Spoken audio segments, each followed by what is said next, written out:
আসসালামু আলাইকুম। সিমের বিচি সাথে দেশি ট্যাংরা মাছ, টমেটো আর ধনেপাতা দিয়ে ঝোল ঝোল রান্না, চমৎকার লাগে। দেখেন একদম ধোয়া ওঠা, গন্ধটা তো অসাধারণ। বাসায় ট্রাই করবেন, তাহলে আমার মতেও আপনারা মজা করে খেতে পারবেন। এবারে বাণিজ্য মেলা থেকে কিয়ামের স্টল থেকে এই নতুন প্যানটা কিনলাম। আমরা প্যানটাতে আজকে প্রথম রান্না করব। প্রথমে প্যানটাতে হিট করে নিচ্ছি, এরপর পেঁয়াজ মরিচ দিয়ে দিলাম, হালকা ভেজে নিব। পেঁয়াজ মরিচটা হালকা ভাজা হয়ে গেলে এর মধ্যে দিয়ে দিলাম রসুন বাটা। আসলে বাটা না, আমরা ব্লেন্ড করে ফ্রিজে রেখে দিই, সবসময় বাটা হয় না। বাটা মশলা ইউজ করলে স্বাদ আসলে বহুগুণ বেড়ে যায়, কিন্তু ঝামেলার কারণে বাটা মশলা ইউজ করা হয় না। মশলাটা একটু কষায় নেব, যাতে মশলার গন্ধটা না থাকে। স্বাদ মতো লবণ দিয়ে দিলাম।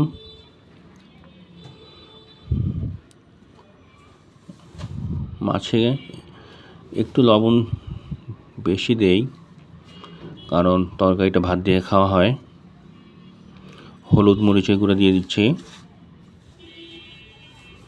সবগুলো মশলা একসাথে কষায় নিব।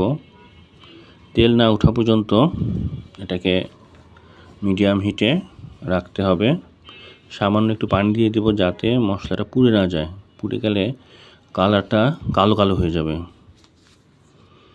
এখন এর মধ্যে একটু ধনেপাতা দিয়ে দিলাম।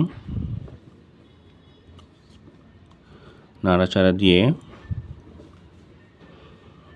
যারা আমার ভিডিও দেখছেন, লাইক, কমেন্ট, শেয়ার, সাবস্ক্রাইব করে পাশে থাকবেন।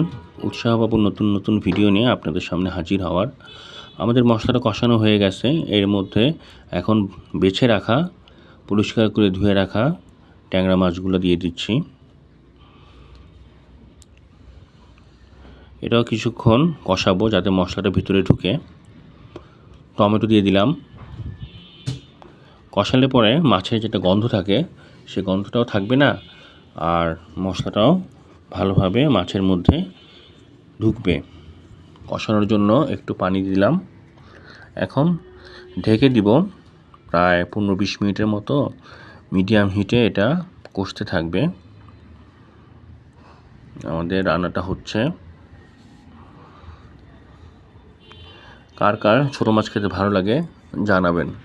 অনেক বাসাতেই ছোটো মাছ খেতে চায় না, দেখা যায় যে বাচ্চারা থাকে, বাচ্চারা পছন্দ করে না। কিন্তু এই মাছগুলো কিন্তু আসলে যে শুধু খাওয়ার জন্য তা না, এটা কিন্তু চোখের জন্য ভালো, হাড় শক্ত করে। এখন আমাদের বেছে রাখা সিমগুলা এর মধ্যে দিয়ে দিচ্ছি। মাছটা কষানো হয়ে গেছে, তাই সিমটা দিচ্ছে এখন এর মধ্যে।